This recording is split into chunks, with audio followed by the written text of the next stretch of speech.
You wanted the best. You've got the best podcast. The hottest podcast in the world. The Chris Voss Show, the preeminent podcast with guests so smart you may experience serious brain bleed. Get ready. Strap yourself in. Keep your hands, arms, and legs inside the vehicle at all times, because you're about to go on a monster education roller coaster with your brain. Now, here's your host, Chris Voss. Hi, folks. Chris Voss here from the ChrisVossShow.com, the ChrisVossShow.com. Hey! We hope you're strapped in today. Oh my gosh, it's Monday. We got another beautiful show up on the deck there, and we're talking to an amazing author. We put, as always, into the Chris Voss Show podcast Google deck. It's the Google deck today, and we put in there amazing authors, and they just come to us, and it's amazing what we have going on with the show. As always, refer the show to your family, friends, relatives, and all the things we're talking about there. Go to youtube.com/Chris Voss. Go to goodreads.com/Chris Voss. Go to all our groups on Facebook, LinkedIn, Twitter, Instagram, all those crazy places the kids are playing today. We're going to be talking to an amazing author about his books on dieting. His future upcoming book, Stop Dieting, Start Thinning, comes out December 13th of 2022. David Medansky is on the show with us today. We'll be talking to him. In the meantime, let's make some announcements on some future shows we have coming up, so you'll stay tuned and refer the show to your friends. We have David Enrich is going to be on the show from the New York Times. Servants of the Damned, his new book that's coming out. You're probably hearing about this. You're seeing him on TV right now, and some of the crazy stuff that he reports in the journalism of his book. We have Cynthia Covey-Haller, who is the daughter of Stephen R. Covey. You may remember Dr. Stephen R. Covey on the show. Her Live Life in Crescendo is going to be later on this week. And the co-founder of the Carlyle Group, one of the most successful, the big funds that they do, the big private funds that they do, How to Invest, Masters of the Craft, will be on the show with us later today. And last but not least, David Medansky is on the show with us today. He is a top-selling author and speaker. He's known as the Diet Contrarian. David has identified 9 golden rules of weight loss for people who love to eat. He has helped countless people lose weight and keep it off without dieting, exercising, counting calories, or buying special meals or product. He struggled with his own weight issues until July 2016, when his doctor told him to either lose weight or find a new doctor. Wow, puts the hammer down. During the next 4 months, David shed 50 pounds, almost 25% of his total body weight, and has kept it off. He understands your frustrations and challenges to lose weight. Now his mission in life is to teach you the 9 golden rules of weight loss. So we're going to learn a lot today, so you too can lose weight, have more energy, feel better, look better, and improve your overall weight. Welcome to the show, David. How are you? I'm doing great, Chris. Thanks for having me as a guest today. Thanks for coming. We certainly appreciate you. The new book, Stop Dieting, Start Thinning, comes out December 13th, 2022. And we should probably also plug your recent book from October 2021, Break the Chains of Dieting, 9 Fundamental Must-Have Principles for Healthy Weight Loss. You guys can pick that up wherever fine books are sold. So welcome to the show, David. Give us your .coms, your plugs, wherever you want people to find out more about you on the interwebs.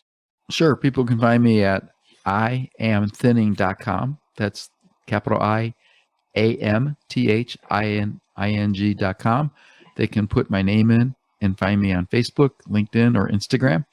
And I'm always happy to answer questions if people want to send them to me in a direct message. There you go. So tell us about your new book. I don't see it's up on Amazon yet, but it's coming out in December. Tell us about the new book, what it entails, and what motivated you to write it.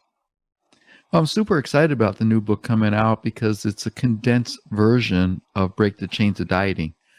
Break the Chains of Dieting has won 9 awards so far, and it's also been recommended and endorsed by Jack Canfield, co-author of Chicken Soup for the Soul. Oh, wow. And that book, Break the Chains of Dieting, has a lot of short stories, fables, and analogies with life lessons. And I applied those life lessons to eating healthier and losing weight without going on a diet. Because as we all know, diets are temporary, extreme, hard to stick with, and a lot of them are potentially dangerous to our health. Mhm. Yeah, it's amazing how, people go through life on crash diets. I've been guilty of that, where I do crash dieting and stuff. And I like the idea of fables and stories and lessons, because what I found when I lost weight, and my audience is pretty familiar with this sort of process, is I had to reconfigure my mind, my attitudes towards food, my attitudes towards dying. And fables and stories from some of the people I read helped me reprogram that brain mindset. Is that kind of what yours does as well? Oh, absolutely. And as you mentioned, people do a lot of fad diets. I call fat, and desperate. On average, a person will attempt 126 different diets during their lifetime. So what does that tell you? It tells you diets don't work. And what I normally advocate for people is, if you want to lose weight, don't go on a diet. Instead, change your diet. Hmm. Yeah, because you really have to permanently change your life and your attitudes towards food and what you're doing. You can't just go on a crash diet and then next week you're at McDonald's eating fries and, drinking shakes and all the sugary crap that's out there. You really have to change. It's a lifestyle change. It's a lifestyle, it's habits, and it's also changing what you eat. And it's also a mindset. There you go. You have to change what's going on in your brain, your attitudes towards food. One of my foods is my mother when we go to the store as a kid, and I think a lot of people go through this experience, at least they used to. And my mother would always be like, if you guys are good at the store, you don't cry, you don't scream, you don't beg for the sugar cereal. The crack sugar cereal that will send you through the moon. My mom was always smart enough not to buy that, and but we beg. But she would say, hey, if you're good, you'll get like a candy bar or a pop or something. She, usually, I think it was usually a candy bar or something, but it would be a reward. And ever since then, I would go to the store, and when I'd be at the store buying food, I would be like, I went to the store today, I deserve rewards, so I'm getting a 12-pack of Mountain Dew and a giant candy bar and a bag of Doritos. You're going to treat yourself, huh? Yeah, I had this reward mentality that food was a reward. I'd be like, what the hell? I'll go get me a giant fat steak or some fatty chicken somewhere. It's a reward. I had a good week, and I had to break that chain of thinking food was a reward. Exactly. We look at food in the wrong way. A lot of us use it for comfort, to relieve stress, or as you mentioned, as a reward, as opposed to fuel for our body, because our bodies are incredible machines. Mm-hmm. So you want to make sure you give it the right fuel. People take better care of their automobiles than they do themselves. That's a great analogy. People really do. They take care of everything. They like, you go to their home, it's spick and span. If they're clean people, they want to make it look good. They take their car and get it. And meanwhile, they'll just shove whatever poison, into their food, into their mouth. I had to realize that a lot of food we eat, especially if it's like fast food or if it's, some of this garbage food, there's not a lot of nutrients in it. It's that's why you're kind of still hungry after. It's made with chemicals. A lot of the food is highly processed or manufactured. And when it's manufactured, it means it's made in a laboratory by a person with a lab white coat, as opposed to nature. So the other thing a lot of people don't realize is our food is being scientifically engineered. It has been since the 1980s to optimize our cravings for fat, salt, sugar, and texture. So what it does, it creates an addiction. And that's where Oreo cookies are more addictive than cocaine. Really? Absolutely. The research proves it. Wow. Now, do you have to snort the Oreo cookie or do you eat the Oreo cookie? Well, I don't touch it now. But when I was gaining my weight, I would go through a whole canister of Pringles potato chips and still crave more and wonder why. Yeah. Yeah. It's I got some of that from I remember the Supersize movie back in the day where the guy was eating McDonald's for 30 days straight.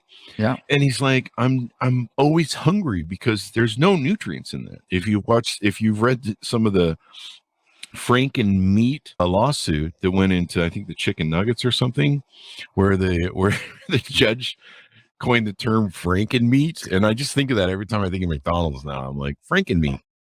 And, you're right. We eat for taste. My mom does something funny where she's learned that you do eat for taste, But you really don't want that stuff in your system. And so what's funny is she'll eat like a chocolate and then spit it out. She won't swallow it because she recognizes that she likes the taste, you know?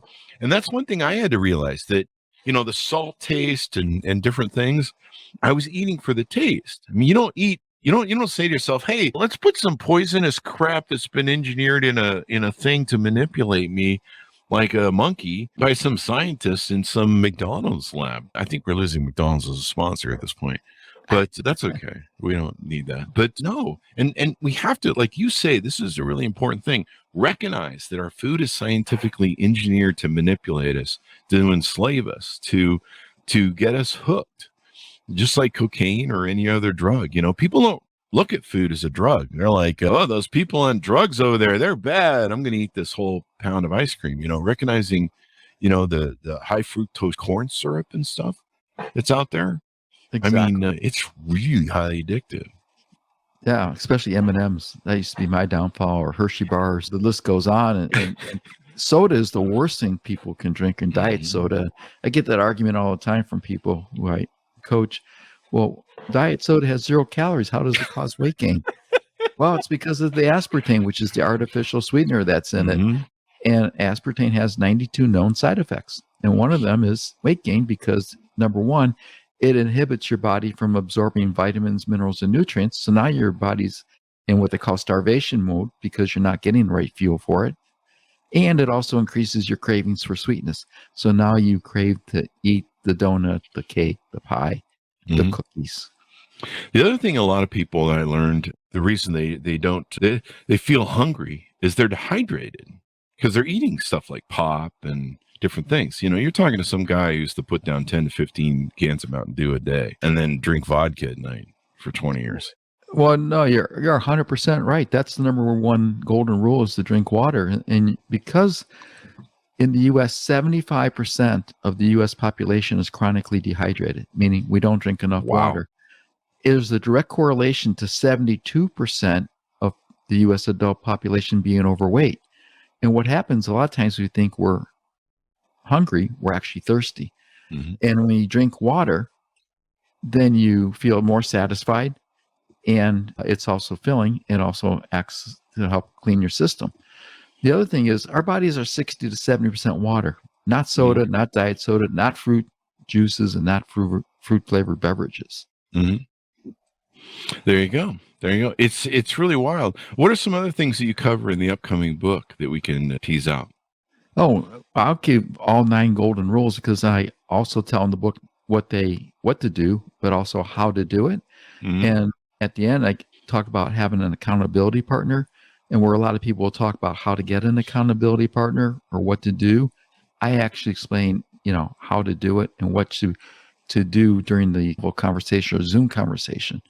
So everything is there for everybody. But the 9 golden rules is drink water, avoid processed or manufactured foods, eat whole foods, which I call real foods, eat small portions, eat slow, get sleep, give your system time to digest, which is the intermittent fasting, think positive, have physical activity. I advocate walking, because if you're upright and can move forward, you can walk.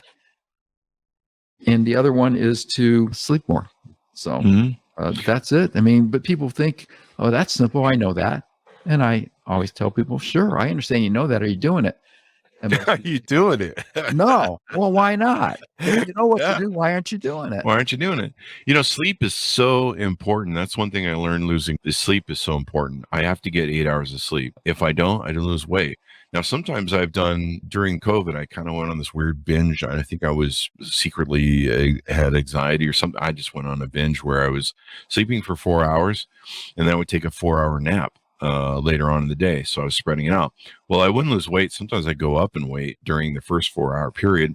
When I take the second 4-hour period, I go into my really deep REM sleep, and I would lose 2 or 3 pounds. And then I would really lose weight. But yeah, a good solid 8-hour sleep really makes a difference in weight loss. When you wake up in the morning, you can see it on the scale, and your body needs that time to fix all your problems with your body, flush all the crap out of your system. And sleep is so important. Oh, absolutely. What the research shows is a person who's sleep deprived will consume an extra 500 calories per day. Really? Yeah, because you're Absolutely. like trying to find fuel to drive yourself because you haven't had rest, huh? Yeah, you want to keep that energy up, and so you eat the sugary stuff or the energy drinks. What they also found is to lose a pound, you need to reduce calories by 500 calories per day for an entire week.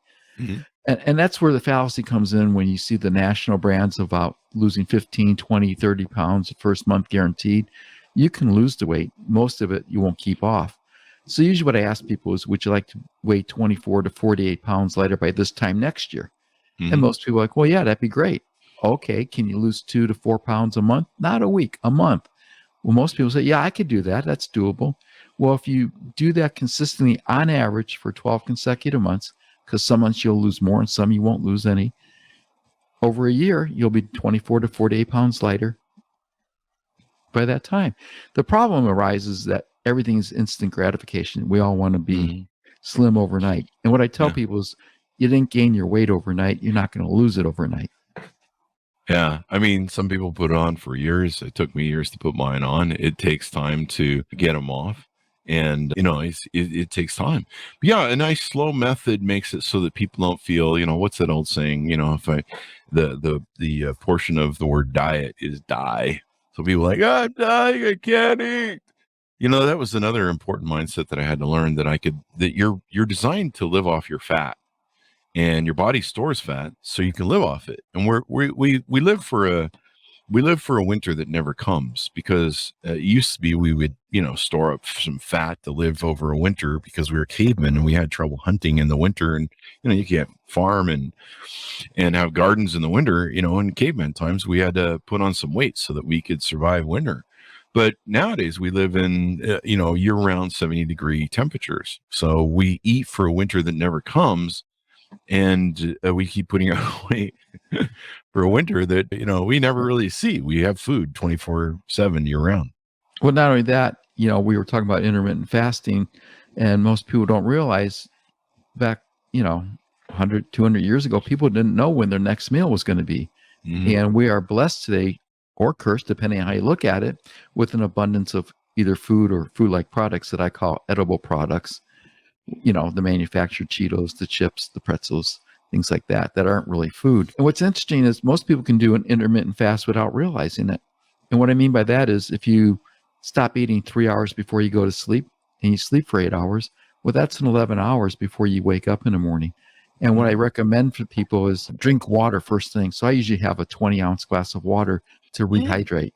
And then it keeps me full, and I don't have to eat my first meal, which they call breakfast, means break the fast, until 9 or 10 or 11 o'clock in the morning, and I feel fine. Because a lot of people get up at 6, 7 o'clock in the morning and they're hungry. Well, again, if you drink water because you're hydrating, then you don't have to worry about having your first meal until a couple hours later. That's really important. My first thing is usually coffee in the morning, and sometimes it hits me a little hard. I just made a note to myself that I'm going to start drinking water in the morning, a big glass of water in the morning before I hit the coffee. Because you're right, you're kind of probably dehydrated a little bit from the night before. I didn't think about that, because I feel more dehydrated after my coffee. Well, exactly. And that's what I do. I have my glass of water, then I have a cup of black coffee. Some people like to put their sugar and cream in it. I recommend it black, but Mhm.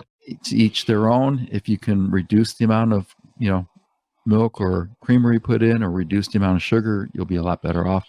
And speaking of sugar, Starbucks, unfortunately, a lot of their drinks will have between 50 and 70 grams of sugar when our bodies only need between 25 and 30 grams of sugar for the entire day.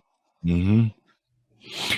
What I recommend is, if you have to put a lot of sugar and milk in your coffee, you're drinking awful coffee. You're just drinking crap coffee. So I recommend go to coffeereview.com, buy some high quality coffee.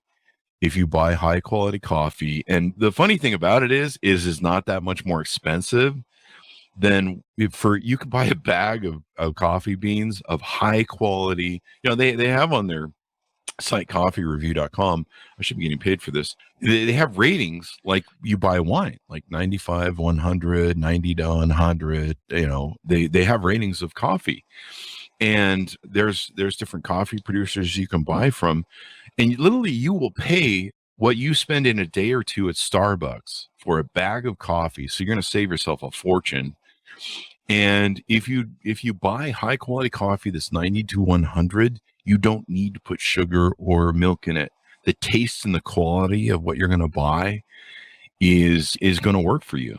And then you don't have to put the milk fat in there. You don't have to put the sugar in there, and you're drinking good quality coffee. Starbucks is not quality coffee. In fact, I think it's syrup most of the time, really. Exactly. The other thing we were talking about, foods being supersized. A lot of people don't realize our portions have been supersized without us realizing it. And the reason I say that is in the 1900s, the average size dinner plate was 9 inches in diameter. Holy crap. Today, it's 12 inches. And at restaurants, it's 13 to 15 inches because they want to charge you more, so they feel like you get a better value. Yet in Europe, a dinner size plate is still 9 inches in diameter. Mm-hmm. So if you put the exact same amount of food on a salad plate as a dinner size plate, on the salad plate, it looks like you're getting a lot more. On a dinner size plate, it looks like you're getting a lot less, which is why people tend to overeat. And they call it the Delboa illusion. The Delboa illusion? Do I have that pronounced right? Yeah. That makes sense. The studies have shown that people can come here from Europe and they can kind of eat the same foods, but they'll gain weight because of our portion. Like I have my friends in Europe all the time. They're like, I'll post something from my food and they're like, Jesus, you guys eat a lot of food. That's like a giant portion over here, man. It's like jumbo portion. Yeah, exactly. So I use a salad plate now instead of a dinner size plate. I like that. I might start doing that because I'm really bad at, even with my salads, I probably throw too much in there. And there's probably too much dressing and there's too much. I throw a lot of stuff into my salads. I've learned I eat a salad a day, and I've learned to make good salads. Some of what you're talking about, I guess, is in your prior book. Do we want to plug or tease anything out in the prior book, Break the Chains of Dieting? Sure. One of the stories I talk about is the pot roast story, and I'm sure you're familiar with it. And for the audience, just in case they're not, there's a young lady who's hosting a dinner party, and she makes a pot roast. And one of the guests says, "Oh, this is delicious. Can I get the recipe?" And the hostess says, "Of course." She writes it down. The guest looks at it, says, "Well, why do you cut the ends of your pot roast off before you cook it?" And the host says, "I don't know. That's how my mom taught me." So she calls her mom the next day and says, "Mom, why do we cut the ends of the pot roast off before we cook it?" And her mom says, "I don't know. That's how your grandmother taught me. Call your grandmother." So she calls her grandmother, and grandma thinks for a minute and says, "Oh, because when I was first married, the pot I had was too small, so I had to cut the ends off of the pot roast to make it fit." So the moral of that story is we eat a certain way or eat certain things because that's how we're taught to eat. Mm-hmm. So you have to think about why you're eating a certain way or a certain time or a certain thing to figure out, do you really want to keep doing it that way? Mm-hmm. Yeah. It's interesting how much we learn our food habits from our parents and our eating habits from our parents. Like I've noticed that, fat people have fat kids. I'm not shaming anybody. And really, as far as I'm concerned, people should be, hey, you're eating way too much. We need to be still doing that in society. I'm not sure shaming is the right word, but we still need to have people going, hey, you need to back off the foods. I wish somebody had to kick me in the head a few more times over the years instead of going, "Oh, you're fine. We love you the way you are, Chris." No, don't. Please. Well, no, you're right. I was fortunate. My doctor told me, I was 61 at the time. He says, "Dude, based on your lab results and being overweight, you got a 95% chance for a fatal heart attack." He goes, "You got two options, lose weight or find a new doctor." He goes, "Because I don't want you dying on my watch." And he strongly encouraged that I find a new doctor because he'd been after me for 8 years to lose the weight. And I hadn't done anything. Like most people, I procrastinate. I'll wait till after the holidays, after, the vacation, after we go to a restaurant with our favorite friends, little things like that. We all make excuses. Mm-hmm. So the light bulb went off and I took action. I lost 50 pounds, 25% of my total body weight, and I kept it off. And then just recently this June, I was 67 and I hiked Kilimanjaro. So I was real proud of that. Wow. That is awesome, man. Hiking Kilimanjaro, man. How old? 67. Damn. I'm 54. So now I feel like a boob. I need to catch up if I'm hiking for that long. So what are some other things we can tease out in the book to get the people to pick that up? Well, another story, talk about the airplane, where if you fly from New York to Los Angeles or Los Angeles, or vice versa, and you're off 1 degree, you'd be off 150 miles. Mhm. And most of the planes today are autopilot. And so the plane's always correcting about 90 to 95% of the time. So what I tell people is when you're attempting to lose weight and you're changing your eating habits, lifestyle, and diet, don't be upset if you're not perfect. You want to think positive. So keep adjusting. If you have a bad day and you cheat, next day start over again. Just don't make it a habit of starting over every day. The whole thing is just keep correcting your course on your weight loss journey as autopilot does for an airplane, and then you'll get there. What do you think about cheat days? I have these people that are like, I cheat once a week, or I have a cheat day once a week where, I go out and we pig out and eat whatever we want. And I'm just like, damn, that's too hard for me. Like if I go out, a cheat day ends up being 2 or 3 days because you're like, still on your cheat day. And what the hell? Well, I'm not in favor of a cheat day. What I am in favor is not being a food purist. I'm not a purist by any stretch of the imagination. If I'll have a piece of pumpkin pie or pecan pie during the holidays, I like chocolate cake. What I do, instead of eating the whole slice at one time, I break, I'll have it over 3 or 4 days. So I eat smaller portions. So I get a little taste. So I don't deprive myself. I just don't make it a habit. I don't make it a routine. When you have a cheat day every week, then you look forward to indulging when you don't really need to. But if you're out on a special occasion, you want to have the ice cream, go ahead and have the ice cream. If you want to have a glass of wine, have a glass of wine. Just don't beat yourself up over it.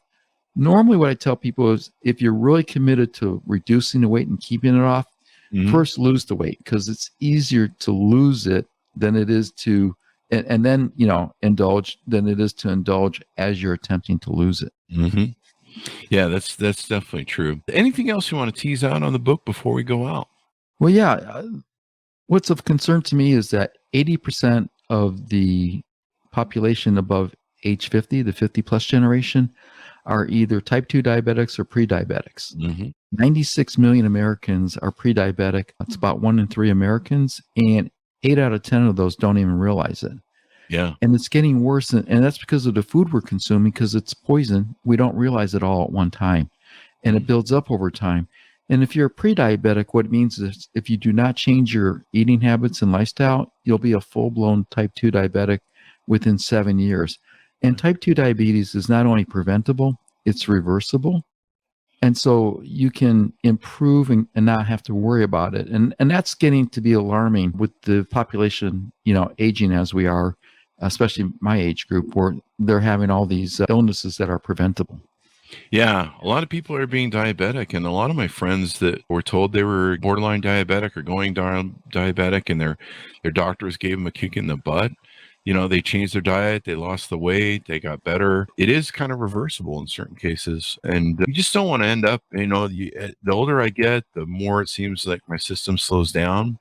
And so, it's hard to lose weight when you get older. When I was young, man, I just, I'd go on a little diet and lose weight and it just burn off. But now the older I get, the harder it seems to be to come off.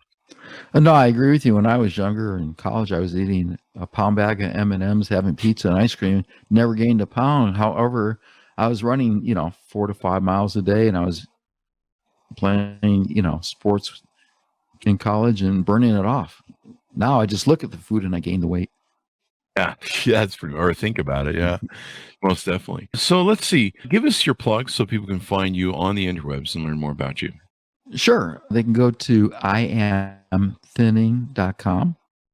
and they can find me on Facebook, LinkedIn, or Instagram. It's my first and last name. David, last name is Medansky, Medansky, like 3 words, me, Dan, and Sky. Just make it sound Polish. There you go. There you go. Well, thank you very much, Dave, for being on the show. We really appreciate it. Thank you very much for being on the show, David. We really appreciate it. David, Thank can you hear so me? much, Chris. There you go. There you go. And thanks, Mounts, for tuning in. Chris. Be sure to Thank you. Be sure to order up the book, Stop Dieting, Start Thinning, December 13th, 2022, and also pick up his current book that you can find wherever fine books are sold, Break the Chains of Dieting, 9 Fundamental Must-Have Principles for Healthy Weight Loss. Thanks for tuning in. Be good to each other. Stay safe, and we'll see you guys next time.